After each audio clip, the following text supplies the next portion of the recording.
போது ஹல்லேலூயா சொல்லாமா? ஹல்லேலூயா, ஹல்லேலூயா. சத்தமே காணோம். ஹல்லேலூயா. இயேசு பிறந்திருக்கிறார் நமக்காக, வேற யாருக்கோ அல்ல, உங்களுக்காகவும் எனக்காகவும் அவரை நம்புகிற யாவருக்காகவும் இயேசுடைய பிறந்த நாள். ஆமென். ஹாப்பி பர்த்டே டு ஜீசஸ், இல்லையா? ஆமா, அவருடைய பர்த்டேவை இன்னைக்கு நம்ம கொண்டாடுகிறோம்.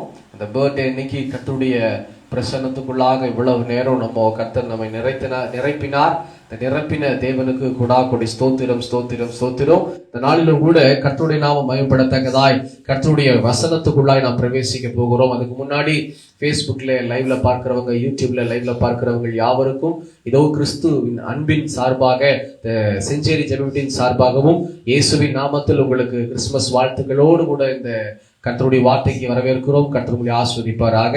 இந்த நாளிலும் கூட நம்ம நிறைய தடவை இந்த வார்த்தையை நம்ம கேட்டிருக்கிறோம், நிறைய முறை. ஒரு நாள் ஒரு 10 நாள் இருக்கும், இல்ல ஒரு வாரம் இருக்கும். இயேசுடைய முதல் அற்புதம் என்ன? இயேசு செய்த முதல் அற்புதம் என்ன? திராட்சரசம் அற்புதம் தான் முதல் அற்புதமாய் இயேசு செய்தார், இல்லைங்களா? அப்படிப்பட்ட முதல் அற்புதத்துல அந்த காரியத்தை குறித்து நான் பிரசங்கம் பண்ண கர்த்தருடைய ஆவியானவரால் ஏவப்பட்டு நான் பிரசங்கம் செய்திருந்தேன்.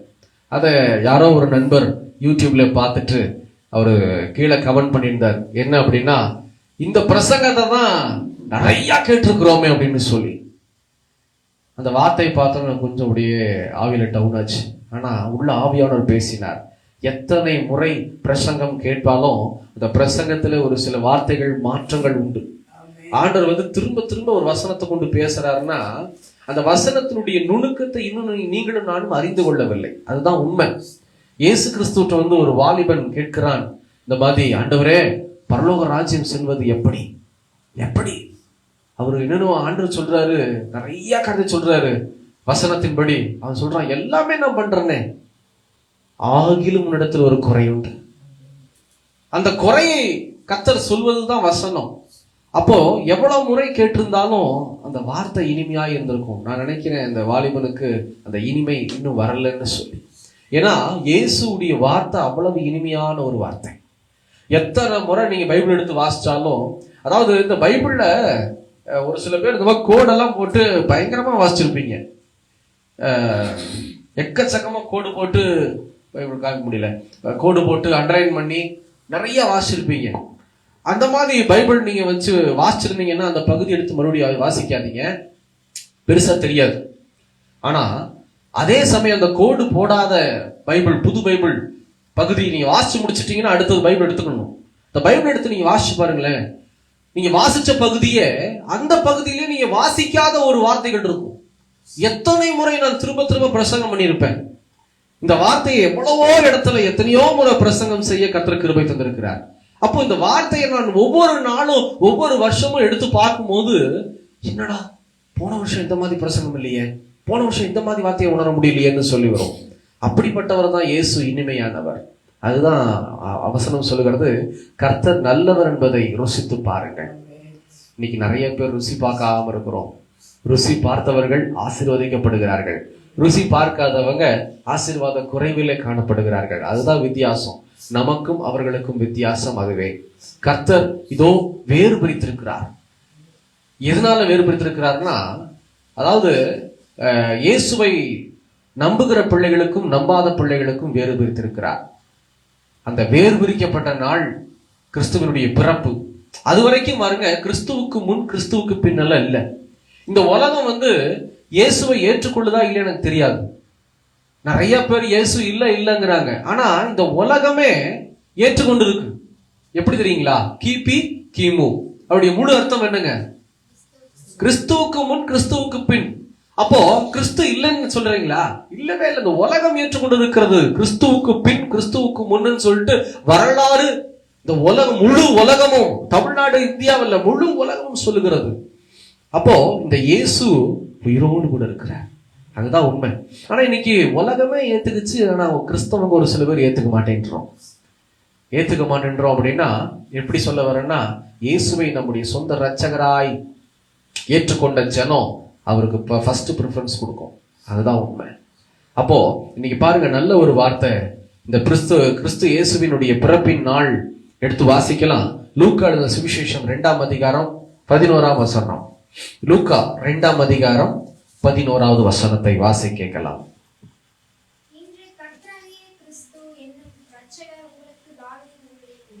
ஆமா, இன்று கர்த்தராகிய கிறிஸ்து என்னும் இரட்சகர் தாவீதின் ஊரிலே உங்களுக்கு தாவீதின் ஊரிலே பிறந்திருக்கிறார் என்று வேதம் சொல்கிறது. இன்னைக்கு இயேசு கிறிஸ்து பிறப்பு. ஆனா இன்னைக்குதான் அவர் பிறந்தாரா தெரியாது. ஒரு கணிப்பு, இந்த நாளை ஒரு கணிப்பு வைத்து நம்ம கணிச்சு நம்ம என்ன செய்யறோம், கிறிஸ்துவனுடைய பிறப்பை ஆசரித்துக் கொண்டிருக்கிறோம். ஆனா இந்த நாள் தான் பிறந்தாராங்கிறது நமக்கு தெரியவே தெரியாது. ஆனா இந்த இயேசு இந்த உலகத்தில் பிறந்திருக்கிறார். மனுஷனாய் பிறந்தார், மனு குலத்துக்காக பிறந்திருக்கிறார். ஒரு கன்னியின் ரூபத்தில் உற்பவித்து இந்த இயேசு ஒரு கன்னிகைக்கு குழந்தையாய் பிறந்து, பரிசுத்த குழந்தையாய் பிறந்து அவர் பிறந்திருக்கிறார். அதுதான் உண்மை. ஹல்லேலூயா, ஹல்லேலூயா. அப்படிப்பட்ட இயேசு ஏன் பிறக்க வேண்டும் அப்படின்னா, நம்முடைய பாவத்தை, நம்முடைய சாபத்தை நம்மிடத்திலிருந்து நீக்கி நம்மை சுத்திகரிக்க தான் இந்த இயேசு நமக்காக பிறந்திருக்கிறார். வேற ஏதோ ஒரு காரணம் அல்ல, வேற ஏதோ ஒரு காரியம் அல்ல, நமக்காக மட்டும்தாங்க. அத நீங்க எந்த மனுஷன் எனக்காக ஏசப்பா பிறந்தார்னு சொல்லி விசுவாசிக்கிறோனோ அந்த மனுஷன் சொல்லுவான், நான் தனிமையானவன் அல்ல, என்னோடு இயேசு இருக்கிறார். ஹல்லேலூயா, ஹல்லேலூயா. அதுதான் உண்மை. எந்த மனுஷன் எனக்காக இந்த இயேசு இன்னைக்கு பிறந்தார்னு சொல்லி முழு இதயத்தோடு நம்புகிறானோ அந்த மனிதன் சொல்லுவான், எனக்கு எல்லாமே ஏசப்பா தான், யாரையும் நம்ப மாட்டேன், முதல்ல ஏசப்பாவை தான் நம்புவேன். அதுதான் உண்மை. இயேசு கிறிஸ்து எனக்காக பிறந்தாருங்கிறதுல இந்த நாளில யார் ஏற்றுக்கொள்கிறார்களோ அவர்கள் பாக்கியவான்கள். அவங்க என்ன செய்வாங்க தெரியுமா, ரட்சிப்பு வாழ்க்கையில மட்டுமில்ல, அவங்க எடுத்து வைக்கிற எல்லா பாதையிலையும் பாதுகாக்கப்படுவார்கள், ஆசீர்வதிக்கப்படுவார்கள், தேற்றப்படுவார்கள். அதுதான் உண்மை. இயேசு நம்மை பாதுகாக்க பலப்படுத்ததான் இரட்சகராய் மாறினார். ஒரு முழு உலகத்தின் ரட்சிப்பை கொடுப்பதற்காக இந்த இயேசு இரட்சகராய் மாறினார். ஆரம்ப நாட்கள்ல ஆதியில கர்த்தர் வானத்தையும் பூமியும் உண்டாக்கி, வானத்தில் உள்ளவைகளையும் பூமியில் உள்ளவைகளையும் உண்டாக்கி, மனுஷனையும் மனுஷியும் உண்டாக்கி, எல்லாவற்றையும் உண்டாக்கி 7வது நாளில ஓய்ந்திருந்தார். நாட்கள் கடந்து போக போக மனுஷனால ஒரு சில துன்பங்கள், துயரங்கள் ஏற்பட்டுச்சு. மனுஷன் பாவத்துல மிகுதியாய் வளர்ந்தான். பாவம் வானத்தை எட்டிய போது கர்த்தர் ஒரு திட்டம் போட்டார். என்னன்னா, இது இனிமே இப்படி வளர விட்டுறக்கூடாது, என்ன செய்யலாம்னு சொல்லி ஒரு ஜல பிரளயத்தை உண்டாக்கி முழு உலகத்தையும் அழித்து போட்டார். அதுல ஒரு சில பேர் கிருபையாய் காப்பாற்றப்பட்டார்கள். அதுல ஒருத்தர் தான் நோவா. நோவாவுடைய குடும்பம் பேழைக்குள் தங்கினபடினாலே, நோவாவோடு ஒரு சில பிராணிகள் தங்கினபடினால அது அடுத்த ஒரு வாழ்க்கைக்கு கடந்து போச்சு. அதுக்கப்புறம் ஆண்டவர் சொன்னாரு, இனி இந்த மாதிரி உலகத்தை அழிக்க மாட்டேன்னு சொல்லி நோவாவோடு ஒரு உடன்படிக்கை பண்ணினார். அதாவது நோவாவாகிய மனிதர்களோடு உடன்படிக்கை பண்ணினார். அதனாலதான் மறுபடியும் உலகத்தை அழிக்கல. அன்னைக்கு நடந்த பாவம் இன்னைக்கு நடக்குது. ஹல்லேலூயா. அன்னைக்கு நடந்த பாவத்தின் உச்சம் இன்னைக்கு 2024 டிசம்பர் 25 இந்த நாள் வரையிலும் பாவம் உச்சத்தை தொட்டு வருகிறது. அது எல்லாத்துக்கும் தெரியும். அந்த காரியத்தை ஒரு சில பேர் ஏற்றுக்கொண்டு இருக்கிறாங்க. ஒரு சில காரியங்கள், ஒரு தேசமே ஒரு சில காரியத்தை ஏற்றுக்கொண்டு இருக்கிறத நம்ம பார்க்கிறோம். ஆனா ஏன் இந்த உலகத்தை அழிக்கல அப்படின்னா, அதுக்குதான் 2024 வருடத்துக்கு முன்னாடி இயேசு என்னும் இரட்சகர் இந்த உலகத்துல பிறந்தார். ஹல்லேலூயா. அவர் பிறந்தது எதற்காகன்னா, மறுபடியும் இந்த உலகத்தை அழிக்க கூடாது அப்படின்னு சொல்லி அவர் பிறந்து தம்மை தாமே ஒப்பு கொடுத்தவராய் இருந்தார். இந்த உலகத்தில் இயேசு எதற்காக பிறக்கிறோம் அப்படின்னா, நம்முடைய பாவத்தை, நம்முடைய சாபத்தை அவர் சிலுவையிலே சுமந்து தீர்க்கிற ஒரு ஜீவ பலியாய் மாற வேண்டும். நான் போறேன் அப்படின்னு சொல்லி முன்னாடி வந்தவர் இயேசு கிறிஸ்து மாத்திரம்தான். ஆனா சொன்னார், ரத்தம் சிந்தாமல் ஒருவனுடைய பாவங்கள், சாபங்கள் மன்னிக்கப்படாது. அந்த ரத்தம் சிந்துதல ஆண்டவர் முதல்ல இருந்து கடைபிடித்தார். அதுக்காக தான் இந்த இயேசு உலகத்துல இந்த குழந்தையா இன்னைக்கு பிறந்திருக்கிறார். வேற எதற்கோ அல்ல. நம்ம நினைச்சிட்டு இருக்கிறோம் 2-3 நிறைய காரியங்களுக்கு இயேசுடைய பிறப்பு. ஆனா இயேசு பிறந்ததுடைய முழு நோக்கமே நமக்காக, வேற யாருக்கோ அல்ல. அதை என்னைக்கு நம்ம உணர போகிறோம்? எனக்காக இயேசப்பா இருக்கிறாரு. நிறைய பேர் எனக்கு ரொம்ப கோபம் வரும் ஒரு சில டைம். என்னன்னா, ஒரு சில இடங்களுக்கு நான் போனேன்னு வச்சுக்கோங்களேன், தாய்மார்களும் ஒரு சில தகப்பன்மார்கள் எல்லாம் அதிகமா அப்படி சொன்னது கிடையாது என் முன்னாடி. ஆனா நிறைய விதவை தாய்மார்கள், எனக்கு என்ன பண்றதுன்னு தெரியாது, அவங்களுக்கு எப்படி புரிய வைக்கிறேன்னு எனக்கு தெரியல. அவங்களுக்காக அதிகமா நான் ஜெபிப்பேன் மனசளவுல. என்ன நடக்கும் அப்படின்னா, அவங்களுக்கு அவங்க கணவர் இருக்கிற வரைக்கும் அவங்க ராஜாத்தியா இருந்துட்டாங்க. ஹல்லேலூயா. ஏதாவது சொன்னா அவங்க வீட்டுக்காரர் விட்டுருவாரா என்ன? விடமாட்டாரு. தட்டி கேட்பாரு. இல்லைன்னா வா நம்ம போயிடலாம் அந்த பக்கம், இவன் பக்கம் நிக்க வேண்டாம், இவனை நம்பியா நாம இருக்கிறோம் அப்படின்னு சொல்லி பையனை விட்டு பள்ளையை விட்டு விலகிடுவாங்க. ஆனா இந்த கணவர்மார் தவறினதுக்கு அப்புறமா அந்த மனைவிமார்கள் படுற பாடு இருக்கு பார்த்தீங்களா, விதவியா, அவ்வளவு கஷ்டம். அந்த தாயார் என்ன பண்ணுவாங்கன்னா, என்ன கொடுத்தாலும் சரி, பையன் என்ன கொடுத்தாலும் சரி, மருமகன் என்ன கொடுத்தாலும் சரி, இல்ல பிள்ளை என்ன கொடுத்தாலும் சரி, மருமகன் என்ன கொடுத்தாலும் சரின்னு சொல்லிட்டு சகித்து வாழுகிற ஒரு சில தாய்மார்களை நான் பார்த்திருக்கிறேன். நல்ல பென்ஷன் இருக்கும், கை நிறைய பென்ஷன் சம்பளம் மாதந்தோறும் வரும். ஆனாலும் அதையெல்லாம் பிள்ளைகளுக்கு கொடுத்துட்டு தவிக்கிற ஒரு சில தாய்மார்களை பார்த்திருக்கிறேன். அவங்க சொல்லுவாங்க என்னன்னா, ஐயா என்ன பண்றது, தம்பி என்ன பண்றது, என் பையன் என் பிள்ளை இவங்களோட தான் என் வாழ்க்கை இருக்கும், எனக்கு வேற யார் இருக்கிறா, நான் ஆனத, இவங்க என்னை தூக்கி போடுறதுக்கு ஆச்சு இவங்க வேணும் இல்லை அப்படின்னு சொல்லுகிற வார்த்தை. நான் வந்து யோசனை பண்ணுவேன், இப்போ இவங்க கிறிஸ்தவர்களா அப்படின்னு. ஏன்னா எந்த மனுஷன் இயேசுவை தன் சொந்த இரட்சகராய் ஏற்றுக்கொண்டு இயேசு எனக்காக பிறந்தார், இயேசு எனக்காக அடிக்கப்பட்டார், இயேசு எனக்காக உயிர் தெழுந்தார்னு உண்மையா நினைக்கிறாங்களோ அவங்க சொல்லவே மாட்டாங்க வாயில நான் அனாதைன்னு சொல்லி. ஹல்லேலூயா. இயேசு சொல்றாரு, என் பிதா என்னை ஒருபோதும் தனியா இருக்க விட்டதே கிடையாது. இயேசு சொல்றாரு, என் பிதா என்னை ஒருபோதும் தனிமை இருப்பது விட கிடையாது, என் கூடயே இருக்கிறார், என் கூடவே இருக்கிறார். இன்னைக்கு உண்மையா வந்து கிறிஸ்தவங்க நம்ம சொல்லிக்கிட்டு இருக்கிறோம். நிறைய கிறிஸ்தவங்கன்ற பேர்ல தான் இருக்கிறோமே தவிர உண்மையான கிறிஸ்துவின் பிறப்பு உள்ளத்துல வரதே கிடையாது. இன்னைக்கு எனக்கு காலையிலிருந்து முதியோர்களை குறித்து ரொம்ப பாரம், அதுவும் விதவை முதியோர்களை குறித்து ரொம்ப பாரமா இருக்கிறது. என்னைக்குமே நீங்க தெரிந்து கொள்ளுங்க, நீங்கள் அனாதைகள் கிடையாது. அனாதைன்னு சொல்றீங்களா? சொன்னாலும் நான் சொல்றேன், அனாதையின் தேவன் ஒருத்தர் இருக்கிறார். வசனம் சொல்லுகிறது, அவர் அனாதையின் தேவன். அவர் பாருங்க எந்தெந்த வழியிலாம் வராரு மனுஷனுக்கு. மனுஷன் தனிமையா இருப்பது நல்லதல்ல என்று கண்டு மனுஷனிடத்திலிருந்து ஒரு மனுஷியை உருவாக்கி இருக்கிறார். இன்னைக்கு அதனாலதான் ஆண் பெண்ணா இருக்கிறோம். அப்படிப்பட்ட தெய்வம் உங்களை விட்டுருவாரா? ஒருபோது விட மாட்டார். நீங்க வந்து முதல்ல நான் அனாதையா இருக்கிறேன், நான் தனியா இருக்கிறேன்ற நினைப்ப நீங்க தூக்கி போட்டாதான் நீங்க கிறிஸ்தவங்க. இல்லைன்னா you are not a Christian. நீங்க கிறிஸ்தவங்க கிடையாது. சும்மா பேருக்கு ஒப்பேத்திட்டு இருக்கிறீங்க. பரலோகத்துக்கு போக முடியாது. உண்மையிலேயே சொல்றேன், பரலோக ராஜ்யத்துக்கு போகணும் அப்படின்னா நீங்க உங்க மனசளவுல நினைக்கணும், நான் தனிமையா இல்ல, என் இயேசு எனக்காக பிறந்திருக்கிறார், என் இயேசு என்னோடு கூட இருக்கிறார், இவன் தான் கிறிஸ்தவன். இவர்களை தவிர ஒருவரும் கிறிஸ்தவர்கள் கிடையாது. நான் அடிச்சு சொல்றேன், பொட்டு வைக்காதனால கிறிஸ்தவன் இல்ல. நான் பொட்டு வைக்கலீங்க, நான் கிறிஸ்தவன். இதெல்லாம் வந்து ஜாலக் பண்ணி ஏமாத்திக்கிட்டு இருக்கிறோம். பொட்டு வைக்கிறது, பொட்டு வைக்காதது, ரெண்டாவது என்ன என்னமோ சந்தா கட்டுறது, அதை கட்டுறது, இதை கட்டுறது. உள்ளத்தின் ஆழத்துல இயேசு இருக்கணும். அப்பா என் கூட இருக்கிறார், என்ன தட்டி கேட்க ஒருத்தர் இருக்கிறார். பாருங்க, மோசேக்கு வந்து உறவா இல்ல, பயங்கர உறவு இருக்குது. மனைவி இருக்கிறாங்க, குழந்தைங்க இருக்கிறாங்க, மாமனார் இருக்கிறாரு, ஒரு முழு ஊரே இருக்குது மோசேக்கு பின்னாடி. ஆரோன் இருக்கிறான், சகோதரனாகி ஆரோன்.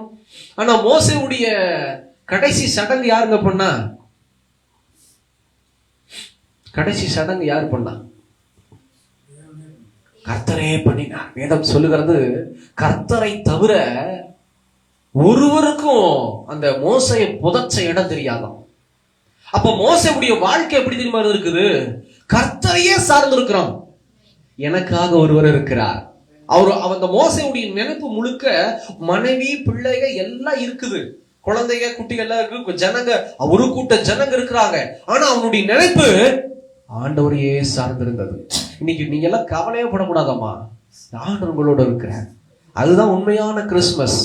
நம்ம நினைச்சிட்டு இருக்கிறோம் டிசம்பர் 25 தான் கிறிஸ்துமஸ்ன்னு. ஆனா உண்மையிலேயே இயேசு என் கூட இருக்கிறாருன்னு நீங்க நினைச்சீங்கன்னா ஒவ்வொரு நாளும் கிறிஸ்துமஸ் தான். இந்த இயேசு எதுக்காக இந்த உலகத்துல பிறக்கணும்னா, ஒவ்வொரு நாளும் நம்ம கூட இருப்பதற்காக தான் இந்த உலகத்துல பிறந்தார், வேற எதற்கோ அல்ல. அவர் சொல்றாரு பாருங்க, நான் இந்த உலகத்திலிருந்து போவது, பிதாவினுடைய இடத்துக்கு போவது உங்களுக்கு நல்லது. என்னை உங்களை பார்த்து சொல்றாரு, மகனே மகளே உங்களுக்கு தான்டா நல்லது. இந்த உலகத்துல இருக்கும்போது சொல்லுகிறார், ஏன்னா உங்கள் துக்கம் சந்தோஷமா மாறும். ஏன் ஆண்டவர், என்ன ஆண்டவர் இப்படி சொல்றீங்க? ஆமா, இங்க நான் மாம்சமா இருந்தேன்னா எங்கேயாவது ஒரு பக்கம் தான் இருக்க முடியும், யாஸ்மின் கிட்ட தான் இருக்க முடியும், இல்ல நான்சி கிட்ட தான் இருக்க முடியும். ஆனா நான் மேல பிதாவுடைய சமூகத்துல போயிட்டேன் அப்படின்னா ஆவியின் ரீதியாய் நான் என்ன செய்வேன்? நொடி பொழுதுல ஒவ்வொருத்தர் பக்கத்துல நிற்பேன். அதுக்குதான் அந்த இயேசு வந்தார். அல்லேலூயா. கிறிஸ்துவனுடைய பிறப்புங்கிறது சர்வசாதாரணமான விஷயம் இல்லைங்க. ஆராய்ந்து பார்த்தா இனிமையானது கிறிஸ்துவின் பிறப்பு. ஆனா பாரம்பரியமா இயேசு பிறந்தார், இயேசு பிறந்தார்னு இதே பிரசங்கத்தை பண்ணிட்டு போறோம். அந்த பிரசங்கத்துல உபயோகமே இல்லை, வளர்ச்சியே இல்லை. இன்னைக்கு பிரசங்கம்ங்கிறது உங்களுடைய இருதயத்தை உலுக்கணும். கர்த்தர் இன்னைக்கு உங்களுடைய இருதயத்துல நொறுக்கி கொண்டு இருக்கிறார் நான் விசுவாசிக்கிறேன். எந்த மனுஷன் இயேசு எனக்காக பிறந்தார் நினைக்கிறானோ, எனக்காக எங்கூடயே இருக்கிறார் நினைக்கிறாரோ, அவங்க தாங்க கிறிஸ்தவங்க. வேற யாருமே கிறிஸ்தவங்க இல்லைங்க. இன்னைக்கு ரொம்ப நம்ம கிறிஸ்தவங்கன்னு சொல்லிட்டு ஏமாத்திட்டு இருக்கிறோம். இயேசு எனக்கு எங்க கூட இருக்கிறாரு, அப்படிப்பட்டவங்க கிறிஸ்தவர்கள். அப்படிப்பட்டவங்களுக்காக தான் இயேசு பிறந்திருக்கிறார், வேற யாருக்கோ அல்ல. ரெண்டாவது, அவர் தமிழத்துல வரக்கூடிய ஒருவரையும் புறமே தள்ளுவது கிடையாது. யாரையும் வேண்டான்னு சொல்லல, அவர் தன்னுடைய உள்ளத்தில் ஆழத்திலிருந்து ஏற்றுக்கொண்டா போதும்னு சொல்லி அவர் காத்திருக்கிறார். முந்தா நேற்று திங்கட்கிழமை நாங்க அமராவதி பகுதியில இந்த வாரத்துக்கு உண்டான வீடியோ எடுக்கும் போது, பதிவிடும் போது பின்னாடி ஒருத்தர் வந்து நின்றுட்டார் மரத்து பக்கத்துல. நாங்க நிறுத்திட்டோம் வீடியோவை. அவர் நீங்க போங்க அப்படின்ட்டு ஒரு போனவர் என்ன நினைச்சாருன்னு தெரியல, போயிட்டு திரும்பி வந்து சார் நீங்க யூடியூபரா அப்படின்னாங்க.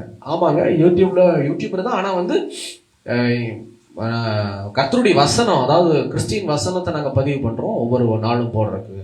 அப்படிங்களா, சரி சரிங்க.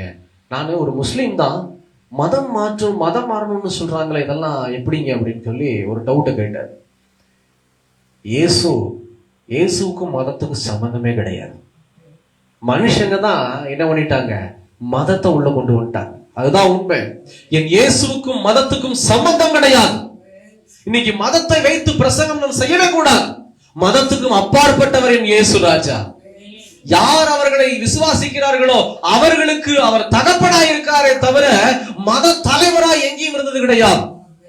இன்னைக்கு இத வந்து மதம்னு சொல்லி மதம் இயேசுவை ஒரு மதமாக்கி கொண்டிருக்கிற மனுஷர்களுக்கு நான் சொல்லுகிறேன், யாரா இருந்தாலும் சரி, இயேசு மதத்துக்கு மேல இருக்கிறார். மதத்துக்கு அவருக்கு சம்பந்தமே கிடையாது. அவர் இந்த மனுக்குலத்தினுடைய பாவத்தை தீர்க்க ஜீவபலியா இருக்கிறார். அவர் கொண்டு வந்தது எல்லாமே இதோ முஸ்லீம், ஹிந்து, கிறிஸ்டின் கொண்டது கிடையாது. நீ பரிசுத்தமா வாழு, நான் உங்களோட இருக்கிறேன்னு சொன்னார் இயேசு. வேற எதையுமே அவர் கேட்கல.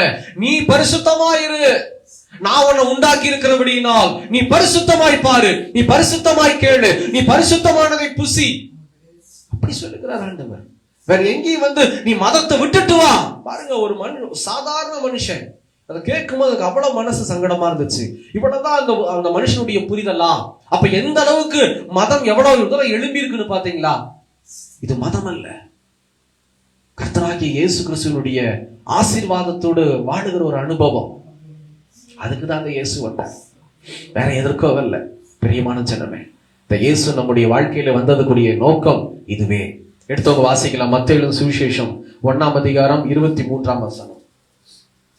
மத்தேயு 1:23.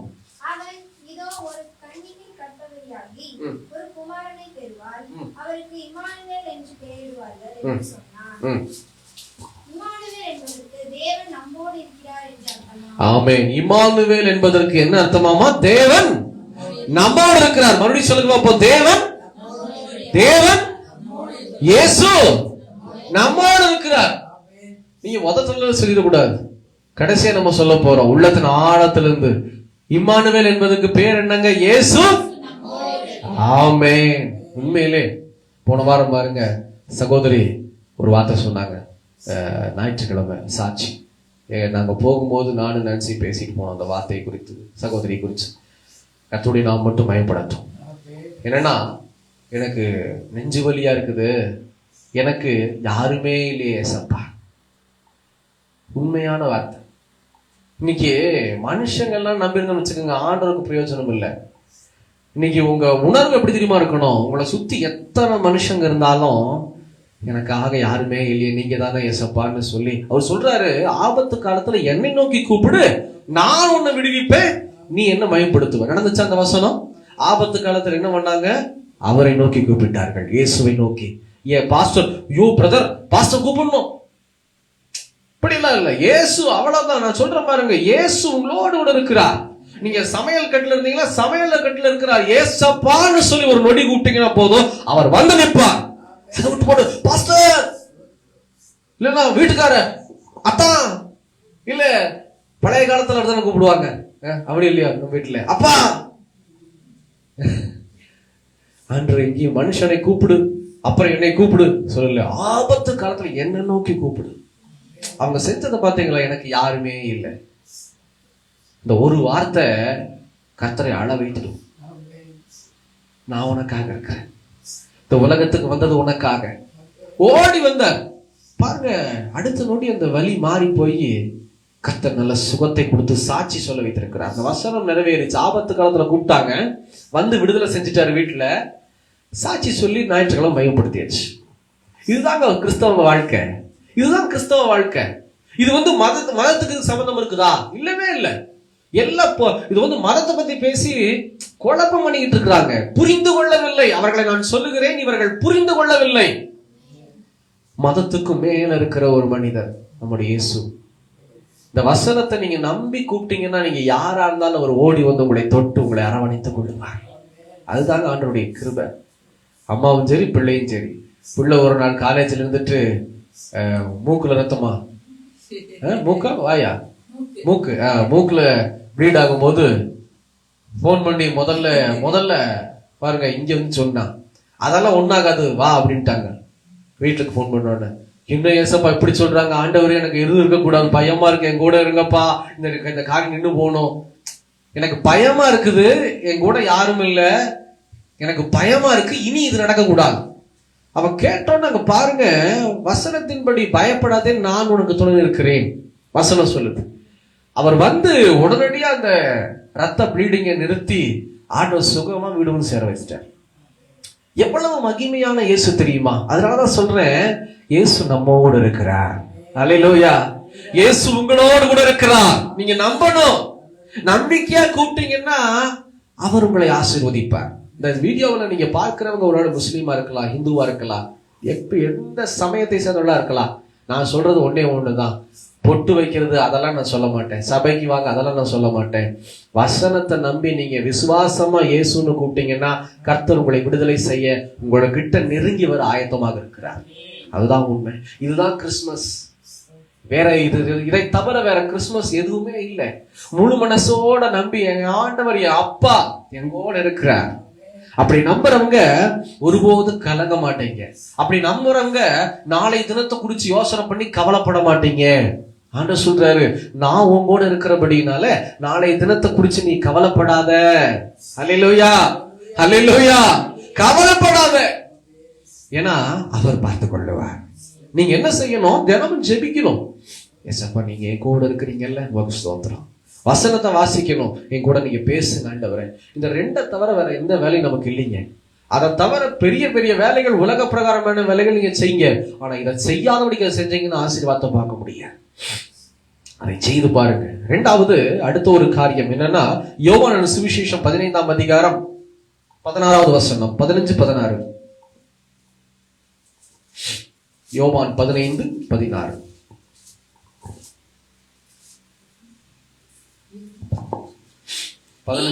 என்னை தெரிந்து கொள்ளவில்லை, நான் உங்களை தெரிந்து கொண்டேன். நீங்கள் என் நாமத்தினாலே பிதாவை கேட்டுக்கொள்வது எதுவோ அதை அவர் உங்களுக்கு கொடுக்கத்தக்கதாக நீங்கள் போய் கனி கொடுக்கும்படிக்கும் உங்கள் கனி நிலைத்திருக்கும்படிக்கும் நான் உங்களை ஏற்படுத்தினேன். ஆமென். பாருங்க, ஆண்டவர் சொல்றாரு, அடுத்தது எதற்காக இந்த உலகத்துக்கு பாலகனாய் இயேசு பிறந்தார் அப்படின்னா, ஆண்டவர் சொல்றாரு, உங்களை என்னை பார்த்து, நீங்கள் என்னை தெரிந்து கொள்ளவில்லை, நான் உங்களை தெரிந்து கொண்டேன். இது 100% உண்மைதானுங்க. யாராவது இயேசுவை பத்தி தெரிஞ்சுக்கிட்டோமா? இல்ல, இன்னுமே இல்லை. அதாவது இது வந்து இந்தியா அப்படிங்கிறது ஒரு இந்து தேசம் அப்படின்னு சொல்லுகிறார்கள். அதனாலதான் இந்தியா அப்படின்னு சொல்றாங்க. ஆனா இந்த தேசத்தை எங்கேயோ, அதாவது இந்த குளோப் நீங்க எடுத்து பாத்தீங்கன்னா தெரியும், உலகத்தினுடைய மைய பகுதி, சென்டர் பிளேஸ் தான் வந்து இயேசு பிறந்த ஒரு தேசம். அந்த தேசம் எவ்வளவு தூரம் இருக்குது. அங்க இருந்து இயேசுவோடு கூட இருந்த ஒரு மனுஷனை தோமாவை கர்த்தர் நம்ம இடத்துக்கு அனுப்புகிறார். வேற எங்கேயோ இல்ல, இந்தியாவுக்கு, அதுவும் தமிழ்நாட்டுக்கு, அதுலயும் சென்னைக்கு. எப்படி இருக்கும்? கேரளாவில தான் முதல்ல வந்து இறங்குறாரு. அதுக்கப்புறமா அங்கிருந்து கிளம்பி சென்னையில கடைசி தன்னுடைய பயணத்தை தோமா முடிப்பது சென்னை பட்டணத்துல ரத்தம் சிந்துகிறார் தோமா, கர்த்தருடைய சீடர்.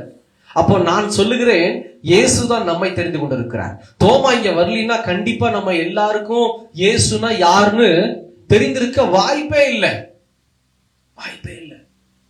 கர்த்தர் நம்மை நினைத்திருக்கிறார். கர்த்தர் நம்மளை கைவிடவே இல்லை. இயேசு சொல்றாரு, நீங்க என்ன தெரிந்து கொள்ளலப்பா, நான் தான் உங்களை தெரிந்து கொண்டிருக்கிறேன். அதுதான் உண்மையான வார்த்தைங்க. இன்னைக்கு நிறைய பேருடைய வாழ்க்கைய இயேசு புரட்டி போடுகிறார். நான் ஆரம்பத்துல இருந்து ஒரு சிஎஸ்ஐ பேக்ரவுண்ட்ல இருந்து வளர்ந்தவன். பாரம்பரிய கிறிஸ்தவ சமயத்தை சேர்ந்த ஒரு மனுஷன் தான் நான். இந்து சமயத்தை சேர்ந்தவன், முஸ்லீம் ஒரு கிடையாது. இயேசுவை அறிந்த ஒரு மனிதன், நான் மதத்தை சொல்லல, இயேசுவை அறிந்த ஒரு மனுஷனா அந்த குடும்பத்துல தான் வந்தவன். ஆனா எனக்கு இயேசுவுக்கு ரொம்ப தூரம், ரொம்பவும் தூரம். எப்படி என் வாழ்க்கை இருந்தது அப்படின்னா, ஒரு டிரைவர் மாதிரி பந்தா பண்ணிக்கிட்டு பயங்கரமா சுத்திக்கிட்டு அது ஒரு வாழ்க்கைன்னு நினைச்சிட்டு இருப்பேன். நியூ இயர் அன்னைக்கெல்லாம் உள்ள பிரசங்கம் போயிட்டு இருக்கோம். நானும் என் ஃப்ரெண்ட்ஸும் காருக்குள்ள உட்காந்துக்கிட்டு அப்படியே பேசிக்கிட்டு அப்படியே அங்கே இங்கேன்னு சுத்திட்டு பட்டாசு வெடிச்சுக்கிட்டு பட்டாசுல இருந்துக்கிட்டு அப்புறம் டீ கடை வாசல்ல இருந்துக்கிட்டு சபை பக்கத்திலே போக மாட்டேன். பைபிளை தூக்குறதுல எனக்கு அவமானம். பைபிளை தூக்கிட்டு போறதா? ஐயா சே, என்னது அது? அவமானம் நினைப்பேன் பைபிளை தூக்குறது. சபைக்கு போவதுன்னா எனக்கு அப்படியே எப்படி இருக்கும்னா ஸ்கூலை விட மோசமான ஒரு காரியம். வருவேன், அப்பாவையும் அம்மாவையும் பெரியமாவையும் கார்ல இறக்கி விட்டுட்டு அப்படியே கார்ல உட்காந்துருப்பேன். யாராவது ஃப்ரெண்ட்ஸுங்க வருவாங்க, அதுக்குன்னே இருப்பாங்க ஃப்ரெண்ட்ஸுங்க. ஏய் காரை பார்த்தோன்னே வா வா வா, காருக்குள்ள ஏறி ஒரு ரவுண்டு போயிட்டு காரை கொண்டு வந்து நிப்பாட்டிட்டு டீ கடையில் உட்காந்து டீ குடிச்சிட்டு பேசிட்டு இப்படிதான் என்னுடைய வாழ்க்கை போயிட்டு இருந்தது. இதுல ஒரு போதகர் ஆயர் எங்க அப்பாவை கூப்பிட்டு சொன்னார். அவருடைய பேர் தாமஸ் குருபாதம் ஐயா, பேராயர். அவர் கூப்பிட்டு, என்ன யோவான் சாம்பேல்னு பேர் வச்சிருக்கிறீங்க, ஊழியக்காரனா வேற கொடுப்பேன்னு சொல்லி குழந்தைகளை வேண்டி இருக்கிறீங்க, ஆனா என்ன இவன் கேட்டு பாருங்க, டீ கடையில நிக்கிறான், எப்ப பார்த்தாலும் இந்த டீ கடை விட்டு நகர மாட்டேங்கிறான், டீ கடையில் நிக்கிறான், பின்னாடி போயிடுறான், சபை பக்கம் வர மாட்டேங்கிறான். யோவான் என்ன பையனை வளர்த்துருக்கிறீங்க? சண்டே கிளாஸுக்கு போனதில்லை, யூத் மீட்டிங் போனதில்லை, சபைக்குரிய காரியத்துல எதிலையும் கை வைத்தது கிடையாது, எங்கேயும் போனதில்லை. ஏங்க நீங்க நல்லா யோசனை பண்ணி பாருங்க, திருச்சபைக்கு வந்தவனை தான் தொட முடியும் இல்லையா? வராதவன் எப்படி ஆண்டவர் தொடுவாரு? அதுதான் இந்த வசனம் சொல்லுது, நீங்கள் என்னை தெரிந்து கொள்ளவில்லை, நான் உங்களை தெரிந்து கொண்டேன். எனக்கு இந்த வசனம் என் வாழ்க்கையில் அப்படியே தத்துருவோம். யாராவது ஒருத்தர் ஊழியக்காரங்க வந்தாங்கன்னா ஓடிடுவேன் வீட்டை விட்டு, தெரியுமா? அப்பேற்பட்ட மனுஷன் நான். ஊழியக்காரங்க யாராவது போதகர் யாராவது வர்றாங்கன்னு காதுல விழுந்துருச்சுன்னா ஒரே ஓட்டம் வீட்டை விட்டு. எங்கேயாவது சுத்திட்டு கேளுங்க, உட்கார்ந்து இருக்கிறாரு எங்க அப்பா, ஒரே ஓட்டம் ஓடிட்டு எல்லாம் போன பிறகுதான் வருவேன். ஆமேன் போட்ட பிறகு ஒருத்தரையும் மதிக்க மாட்டேன். இயேசு கிறிஸ்து சம்பந்தப்பட்ட எந்த விஷயத்துக்கும் என் வாழ்க்கையில இடமே இல்லை. அப்படி ஒரு வாழ்க்கை. இவன் பேரு மட்டும்தான் சாமுவேல், உள்ள ஒரு விஷயம் கிடையாது ஏசப்பா பத்தி. அதுதான் உண்மை. ஆனா இந்த இயேசு என்னை கைவிடவே இல்லை, இந்த இயேசு என்னை விட்டு விலகவே இல்லை.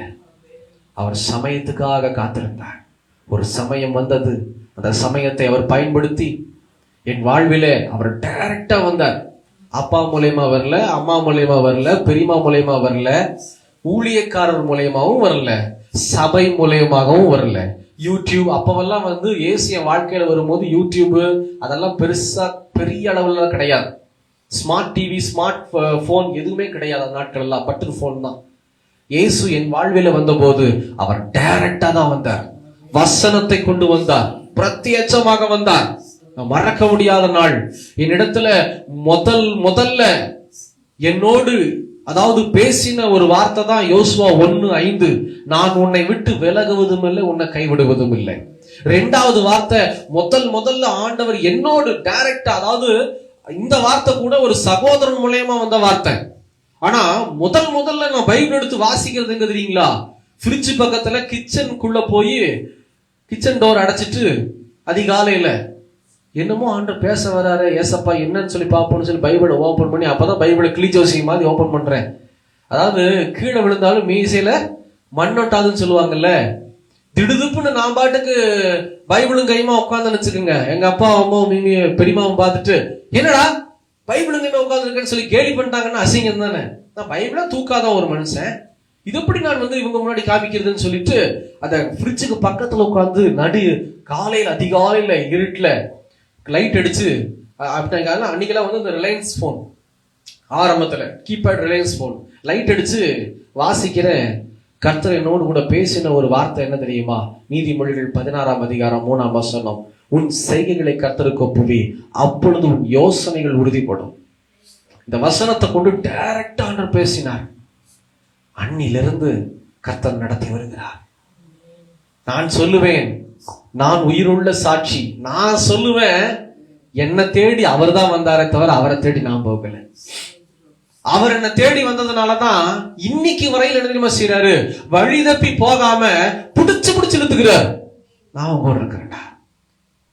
ஹல்லேலூயா. என்னை விட்டு எத்தனை உறவுகள் இந்த உலகத்திலிருந்து போனாலும் என் இயேசு ஒருபோதும் போக மாட்டார். நான் மரணமே வந்து சம்பவித்தாலும் இயேசு என்னோடு கூட இருக்கிறார். அதுதான் உண்மை. நல்ல கிறிஸ்தவத்துக்கு அழகு என்ன தெரியுமா? எதையும் கண்டு அஞ்சக்கூடாது. இயேசுவின் கூட இருக்கிறார். நான் அஞ்ச போவது கிடையாது. அவர் பார்த்துக் கொள்ளுவார். இன்னைக்கு கர்த்தர் உங்களை தேடி வந்திருக்கிறார். ஹல்லேலூயா. இயேசு உங்களை தேடி என்னை தேடி வந்திருக்கிறார். பாருங்க, அடுத்த ஒரு வசனம் பாருங்க. லூக்கா 19:10 வாசி கேட்கலாம். லூக்கா 19:10.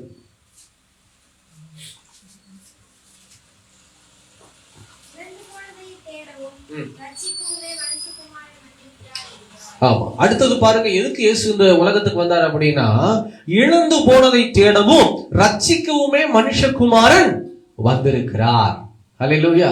இழந்து போனதை தேடுறதுக்கு. கெட்ட ஆவி கொட்டாயா வருது. சரி, முடிச்சுக்குவோம், அவ்வளவுதான். இயேசு இந்த உலகத்துக்கு எதுக்கு வந்தாருன்னா, கடைசியா நான் சொல்லி முடிக்கிறேன், இழந்து போனதை தேடவும் அதை ரட்சிக்கவும் இந்த உலகத்துக்கு இயேசு வந்திருக்கிறார். உண்மையிலே நான் சொல்லுகிறேன், இன்னைக்கு எனக்கு ரொம்ப என்னன்னா, உணவு செய்யணும் அப்படின்னா ஒரு குடும்பம் எழுந்து வந்தது.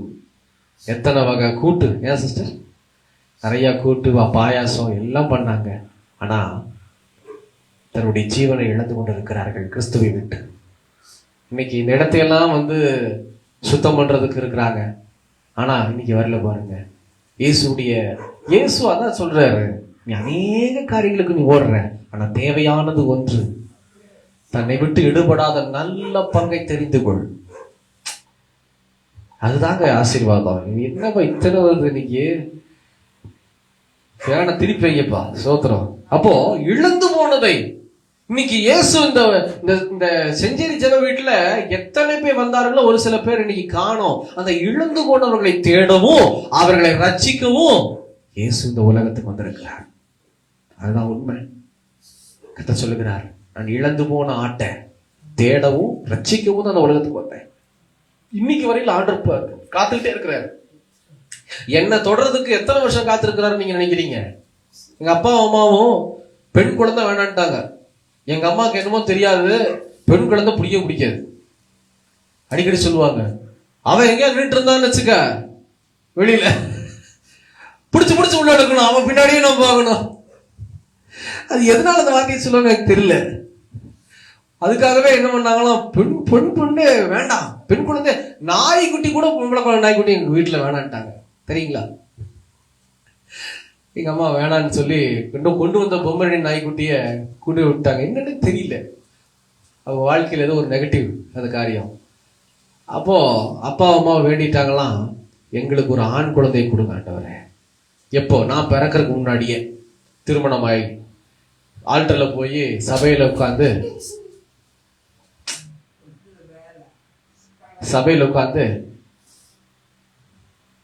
சொன்னாங்களா, ஆண் குழந்தை கொடுங்க ஆண்டவரே அவனுக்கு. அதனாலதான் அவங்க சொன்னாங்களா சாமுவேல்னு பேர் வைக்கிறேன்.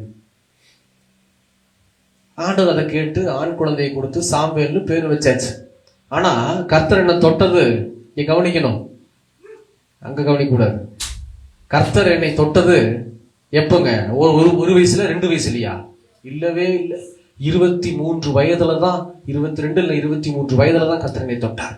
அப்போ எத்தனை வருஷம் எனக்காக இயேசு காத்திருந்தா தெரியுமா? 23 வருடம் என் இயேசு எனக்காக காத்திருந்தார். அதுதான் அவர் சொல்றாரு, இழந்து போனதை தேடவும் ரட்சிக்கவும் நான் இந்த உலகத்துக்கு வந்தேன். அவர் காத்திருக்கிறார் அப்படின்னா சர்வ சாதாரணம் அல்ல. இன்னைக்கும் இந்த இயேசு, நான் சொல்லுகிறேன், இந்த பலிபீடத்திலிருந்து, நான் பரிசுத்த பலிபீடத்திலிருந்து சொல்லுகிறேன், இந்த ஜனங்களுக்காக காத்திருக்கிறார். உண்மை அதுதான்.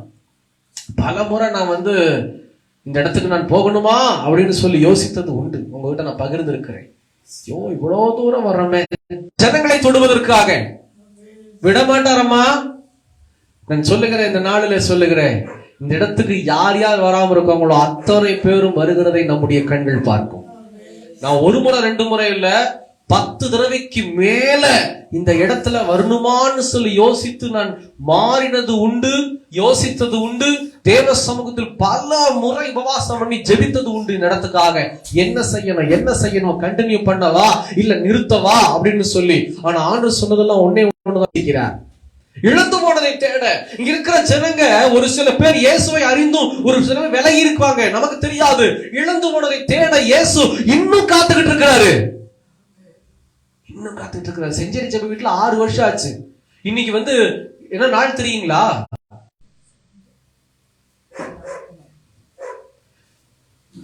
சோதரம். அப்போ 2025 டிசம்பர் மாதம் 2018 டிசம்பர் 25 நீங்களும் நானும் சந்தித்த ஒரு நாள். இன்னைக்கு எத்தனை வருஷம் ஆச்சுங்க? எத்தனை வருஷம் ஆச்சு?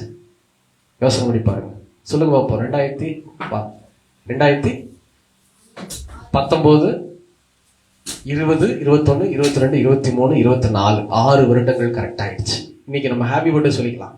முடிச்சோம்னா 6 வருஷம் ஆச்சு. ஆனா இன்னும் இயேசு நீ போன தெரியுமா அர்த்தம்? விளைய செய்கிறவர் அவர், கொண்டு வருவாரு. நம்ம கண்கள் பார்க்கறான் போகிறது. அதான் நான் நம்புறேன். இழந்து போனதை தேட ரட்சிக்க இந்த உலகத்துல இயேசு வந்தார். கடைசி ஒரு வசனத்தை வாசித்து நாம் ஜெபிக்க போகிறோம். யோவான் 5ஆம் அதிகாரம் 6ஆம் வசனம். யோவான் 5ஆம் அதிகாரம் 6வது வசனம்.